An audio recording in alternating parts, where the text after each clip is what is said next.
for Thanksgiving album. We're on the back side of page 2. This was the finished one on part 8 that we did. I did add a touch more of the Rich Razzleberry Stampin' Up! Ink on these tags. I wanted to bring out a little bit more of the purplish color here. And I also selected to tie this in a bow. I thought it looked like a more neater and complementary closure to go with the tag. So just wanted to let you know that little update there that I did. So my plan for this side, I think what I want to do is just like a simple miniature scrapbook layout. Layer a few papers on this side. I want to stamp some leaves and hang them down over here, and then just have a nice big mat with a pocket that I can put photos in loose or also put photos in on a mat, so depending. And then I'm going to make this page about our dessert. My family and I are big pumpkin pie fans, so I'm going to kind of, seeing this paper is orange, I'm going to make this like a pumpkin themed page. So to start with that idea, I've got, this is going to be the background pocket mat for the page that I'm going to slip in any of the pictures in that I want. So this is this Rich Razzleberry cardstock from Stampin' Up! And the measurement is 7 3/4 by 2.5. And then I'm going to take, I pulled this piece of paper out of the companion set again of papers without, it doesn't have a name on it, but I'm going to make this like the pocket here that I can stick them in. So the size of this one is 2 1/4 by 5 inches, and we're going to score 3 sides. Right now I'm going to take my little pocket and I'm going to score it on 3 sides at 1/4 inch. So 1/4 from the left. I'm going to go over to 4 3/4 on the right. Seeing this is a 5-inch sheet of paper, we want 1/4 in from each side, and then spin it onto the narrow, the smaller measurement, and then we want to score it on 2.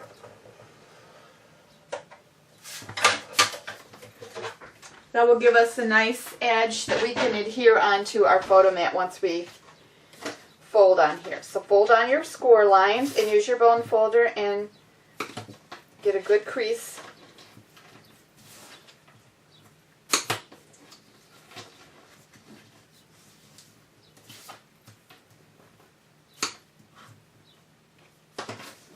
Alright, now you should be able to see, hopefully, the score lines. And what I want to do now is just cut a diagonal where the intersections of the score lines are. Snip that off on both of the bottom corners. And so you can see how this is going to work. It's going to fit over the pocket like this. And then we're going to adhere this on the back. So then we're going to need to put some double-sided tape on the 3 sides so we can stick it down. So I'm using score tape here. You can use red line tape. You can even use liquid glue if you'd like.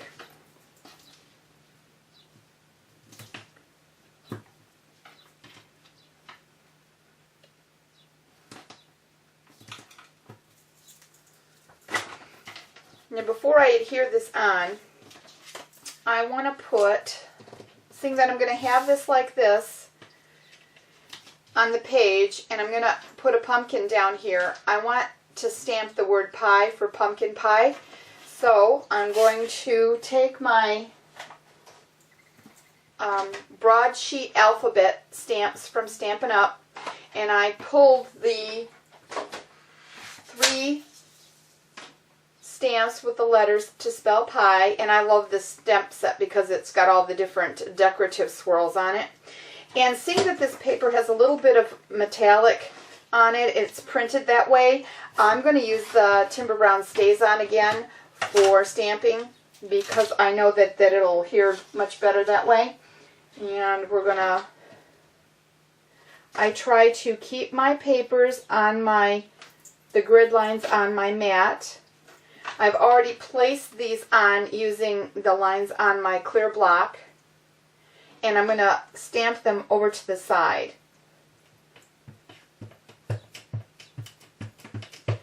going to be a little bit difficult for me to do this in a film and get it straight, so I apologize if my head gets in the way here.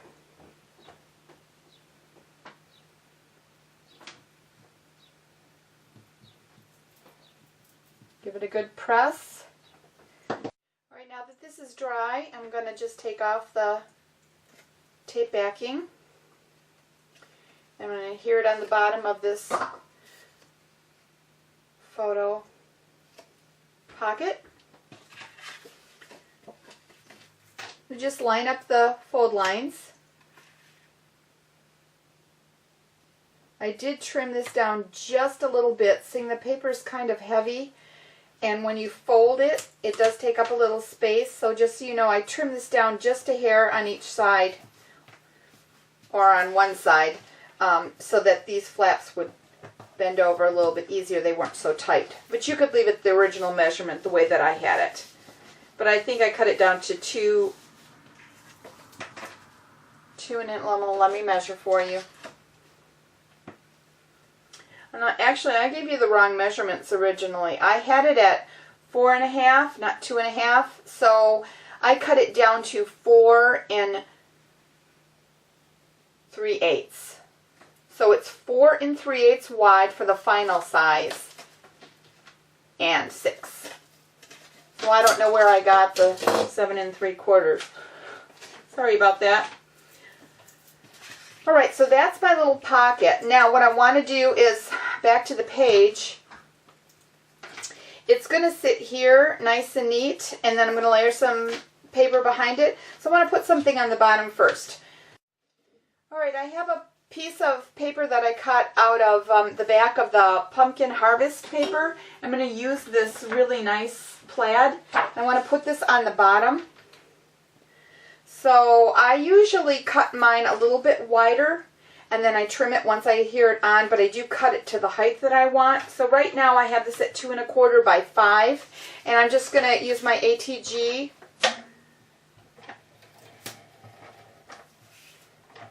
And I'm not going to put any glue right here because I have a little bit of a piece of paper that I want to put behind here. And I really am not sure how I want to place it yet, so I don't want to commit to a placement of the other paper till I get this on. So I'll put this on, and that'll give me room where I can, I'm not going to press it too hard. I want to stick some underneath there. And then I'm going to turn this over, and then I'm going to trim it with my craft knife. That way I get a really nice edge on the book.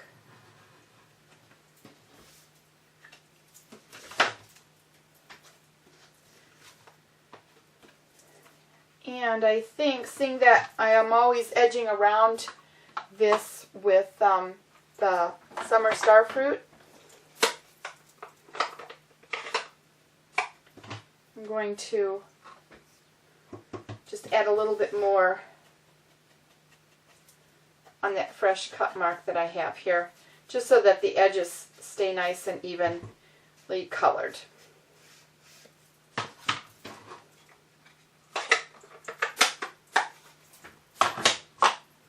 Alright, now I think what I'll do is, I've cut a couple of pieces. I have an idea of what I want to do, but I'm not quite sure exactly how I want to do the placement yet. So I have like this is the paper I want to kind of tuck under. And maybe I'll round the one corner. I'll leave one corner square, and I'll round one of the corners with, I'll use the Crop-A-Dile, the rounded corners, and I think I'll use the 1/2 inch. So if I want this corner done,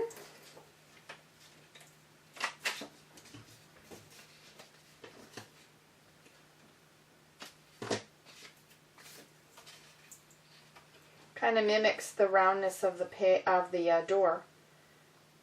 So if I were to put that there, I have some of the glitter paper that I wanted to kind of incorporate.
Now I think what I would like to do is use some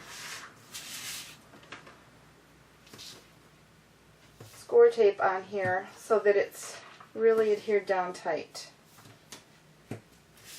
It's going to be carrying maybe 1 or 2 heavy pieces of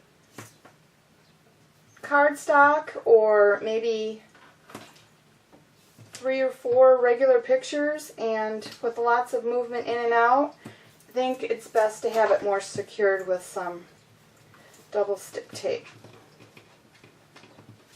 So I'm going to take the tape backing off of here.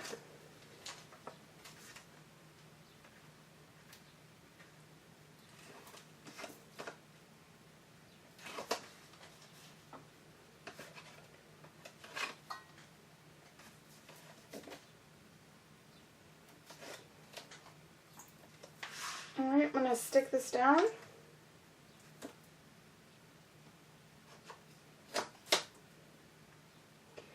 Making sure it's even on the bottom where I want it, but I also like where I've got this overlap happening up here. I want different layers showing.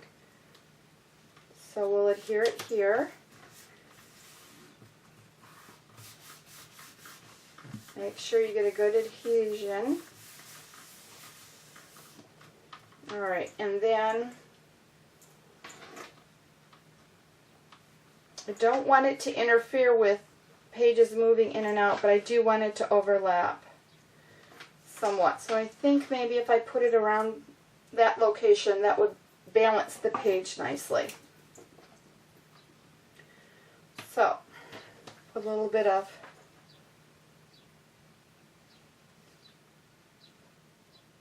quick dry adhesive on here.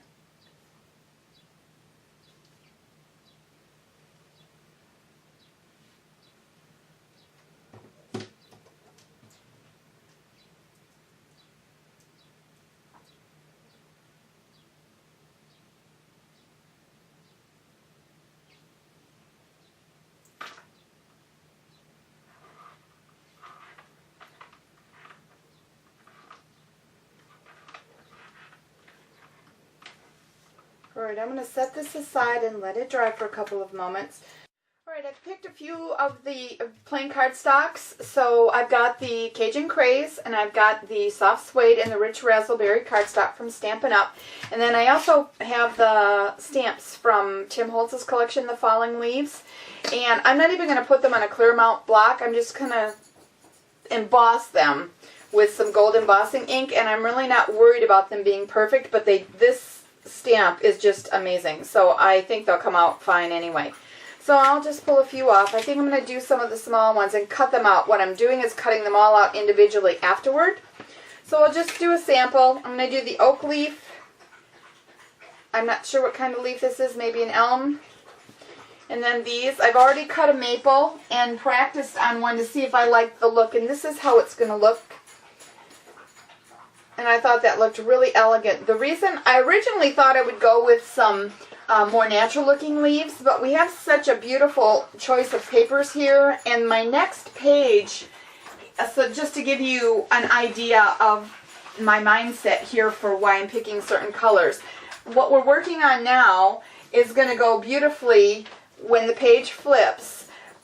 This is my next color choice of what I have. So the reason that I'm bringing out some of the embossing look is because we have it over here. Even though this is a deeper, more of a bronzy look, I'm going to go with the gold over here just to complement the champagne glitter paper from Stampin' Up. So, and I'm going to do a couple colors. I'm not sure how I'm going to organize these on here and arrange them, but we'll just do a few and then you play around with it and then you'll see what works best for you. So who knows what we'll come up with here in a few minutes.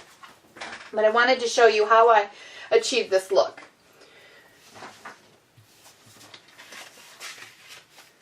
So what I'm going to do is just run my embossing buddy over the top. This will stop some of the embossing powder from sticking in places we don't want it to stick.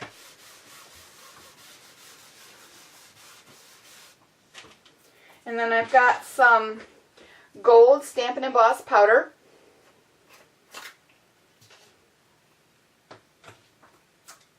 And just embossing ink. Basic embossing ink. So I'm going to, I stamp mine this way when I'm embossing so I can see how wet I've got the stamp. You want it very wet for embossing. So all I'm going to do is, we'll do this one on the rust, or the Cajun Craze color. And I'm just pressing it down this way. I'm not even using a clear block, like I said. If I have some spots that are being missed, it's okay because it's a leaf. And so, and if there's anything that, for example, here you can see that I pushed a little hard and it got through, it doesn't matter because we're cutting around it. Then you sprinkle your gold embossing powder over a piece of scrap paper and tap it off. I flick it a little bit with my finger, but not too hard. Alright, we'll set that aside for a moment, and we'll do this one.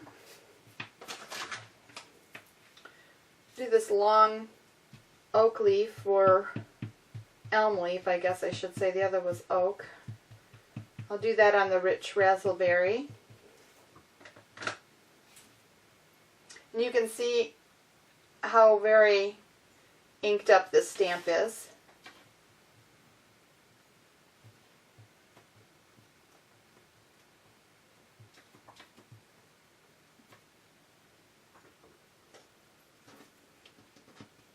When you have a clear mount block, you don't get this ridge, but like, as I said, it doesn't matter for this process. You feel better putting it on the block though. Do whatever works best for you. I think I'm going to do one of the smaller version of the leaves. Maybe we'll do the little maple leaf out of the same rich raspberry.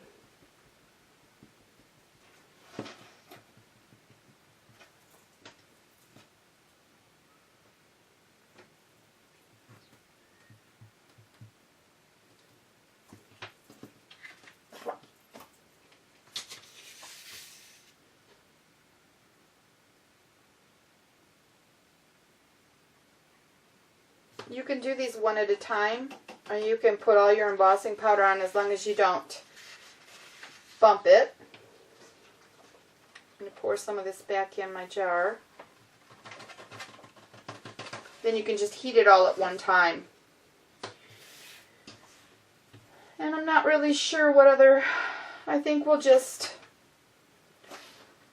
maybe do a couple of these here in the soft suede cardstock. And then we'll cut them all out and see what I like best where. And this is where it's fun to just play around with what it looks like, what you like. If you don't like it, start all over again. Use whatever color papers that you think work best for what you want.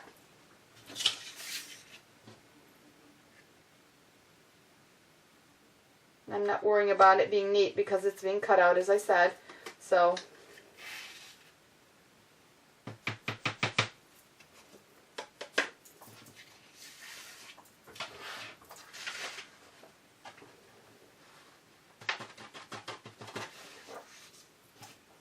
my cap back on before I turn the heat gun on. It'll blow all over if we don't.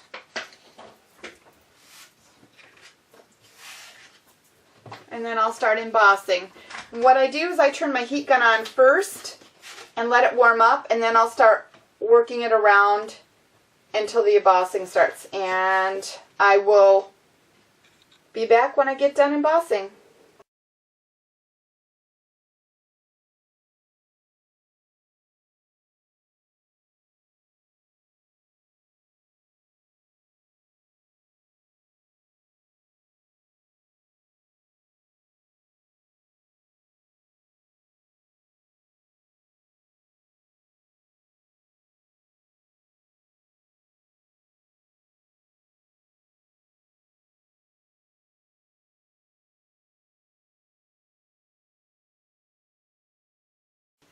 Alright, now that all the leaves are embossed, I've gone ahead and trimmed around the edges of the image.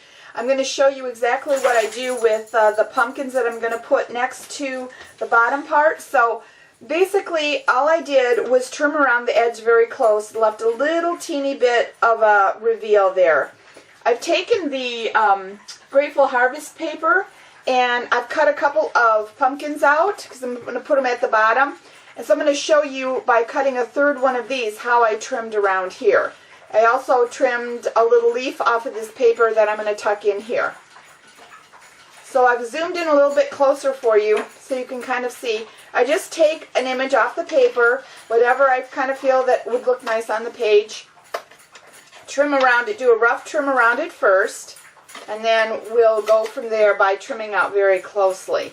And all I do is I move my paper, not the scissors, when I cut. So hopefully you can follow me in a little bit close enough for you. But I basically keep my scissors still and then I turn the page. Any of my paper or my image, I just turn it as I go. So hopefully you can see that.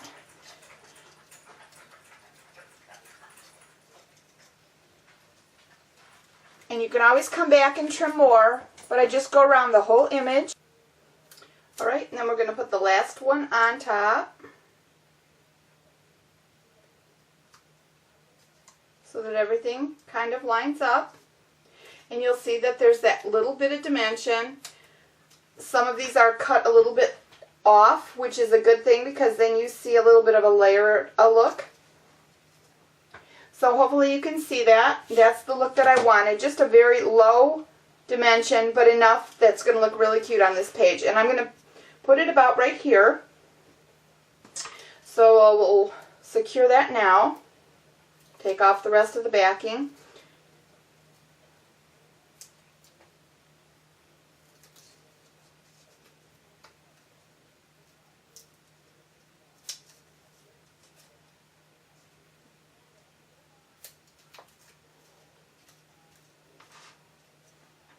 I'm going to put this at a little bit of an angle, but not too dramatic. Place it there. Want a little bit to overlap. The more you can overlap different angles of your papers, gets a nice interest in there for your eye. So we've got pumpkin pie, and now all I want to do is add a little bit of detail. Like I said, I had put a few of my buttons here. What I did with this is just went through my collection of buttons and I brought out some of the colors. I put a little bit of the linen thread here in the holes. This is a corduroy button that Stampin' Up! Used to sell that was discontinued, and I still have a few of those. My leaves, as you can tell, they're just layered. I just placed them around till I thought that they looked the way I wanted them. And then I took my finger, and because of you can do it with cardstock without embossing, but when you have embossing, if you let it curl up on your fingers, it'll maintain that curl. And so I just angled different areas of the leaves. This leaf I used a Stampin' Dimensional on and placed it there, and I'm going to do the same with this one. So like I said, I want to put this one here angling out, so I'm just going to put a dimensional in this area and place that on. And this page is almost done. Make sure that I inked that too. I think I did. So those white edges are gone. And then I'll just tuck that in. And I'm going to let that stem overhang and a little bit of the leaf here, edge of the leaf overhang. And all I'm going to do now is I'm going to take one of the little green jewels. And what I like about the way they're mounted on these clear plastic backers is you can basically hold it over and see which size you want. I'm going to go with the large one. Put it right in the middle of that one button.